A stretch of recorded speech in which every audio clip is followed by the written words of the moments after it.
Saudara, dalam sidang tuntutan Verdi Sambo, jaksa juga menyebut tindakan Verdi Sambo yang bermain badminton sudah menunjukkan adanya perencanaan motif tidak menjadi fokus karena sifatnya sangat individual dan tidak spesifik.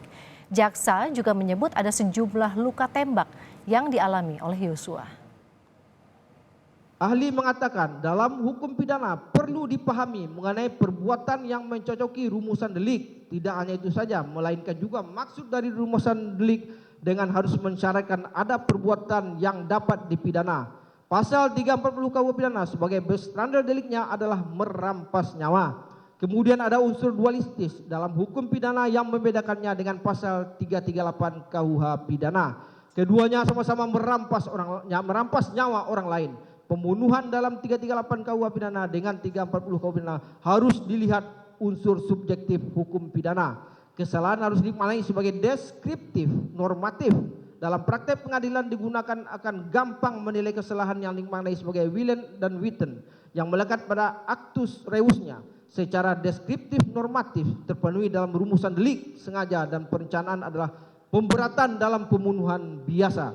Pembunuhan yang direncanakan ada unsur sengaja dan direncanakan adalah dolus premeditatus yang menjadi syaratnya yakni memutuskan kehendak dilakukan dalam keadaan tenang dan ada waktu antara memutuskan kehendak dan pelaksanaan kehendak.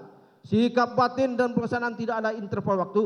Maksudnya berencana adalah si petindak ada interval waktu berpikir untuk melakukan maupun tidak melakukan, berbeda dengan yang dilakukan secara tiba-tiba yang dilakukan secara irasional. Pendapat ahli hukum pidana tersebut sejalan dengan pendapat ahli Profesor Dr. Muhammad Mustafa MA merupakan ahli kriminologi yang mengemukakan pendapatnya tidak dianggap dibacakan termuat dalam surat tuntutan ini. Bahwa pada intinya ahli berpendapat kriminologi adalah ilmu pengetahuan ilmiah yang mempelajari kejahatan dan gejala sosial. Kriminologi dalam hubungannya hukum pidana memberikan pengalaman empiris untuk membuat terang perkara dari gejala sosial dan memetakan perilaku sosial dari perilaku kejahatan.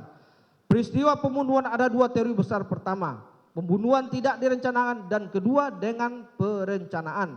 Pembunuhan tidak direncanakan merupakan reaksi seketika dari pelaku. Alat yang digunakan adalah alat yang ditemukan di tempat itu, tidak dipersiapkan. Pembunuhan direncanakan, ada cukup waktu bagi pelaku untuk berpikir, untuk bereaksi, melakukan atau tidak melakukan. Ukuran jangka waktunya adalah relatif. Pembunuhan berencana telah memprovokasi amarah pelaku dan berpikir melakukan tindakan baik membunuh maupun balas dendam. Akan tetapi motivasi positif dapat menyebabkan pembunuhan berencana. Pembunuhan berencana pelaku biasanya akan meninggalkan jejak setelah peristiwa itu terjadi. Dalam kurung, ia menyadari kesalahan dan berusaha.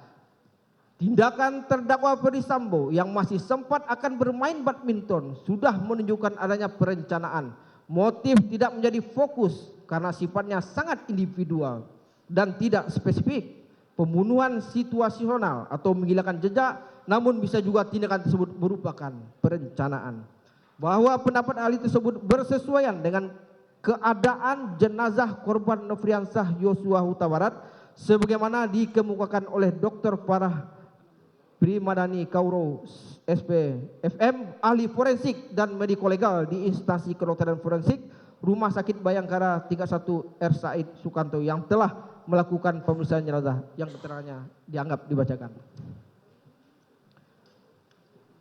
Ahli merupakan dokter ahli forensik dan mediko legal di instalasi kedokteran forensik Rumah Sakit Bayangkara tingkat 1 R. Said Sukanto pada hari Jumat malam tanggal 8 Juli 2022 menerima jenazah atas nama Nofriansah Yosua Huta Barat yang diantarkan oleh ambulan sekitar pukul 20.00 WIB.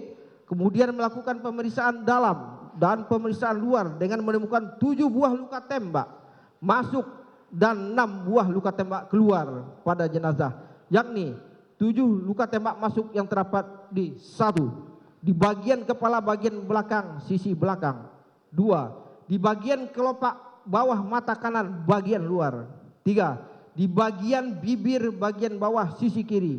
4. Di bagian puncak bahu kanan. 5. Di bagian dada sisi kanan. 6. Di bagian pergelangan tangan kiri sisi kanan. 7. di bagian jari manis tangan kiri sisi dalam. Selanjutnya 6 buah luka tembak keluar yang terdapat di 1. Di bagian hidung, 2. Di bagian kelopak bawah mata kanan bagian dalam, 3. Di bagian leher sisi kanan, 4. Di bagian lengan atas kanan sisi luar, 5. Di bagian pergelangan tangan kiri sisi depan, dan 6. Di bagian jari manis tangan kiri sisi luar. Dan menemukan peluru bersarang di bagian dada sisi kanan, serta menemukan proyektil peluru pada rongga dada. Kemudian terdapat ada 2 luka yang fatal, yakni pada dada sisi kanan dan kepala bagian belakang sisi kiri. Luka pada dada sisi kanan mengenai paru-paru dan pembuluh darah besar, sehingga menimbulkan pendarahan yang dapat menyebabkan kematian namun tidak seketika. Dalam hitungan menit, luka di kepala mengenai jaringan otak, sehingga dapat menyebabkan kematian seketika.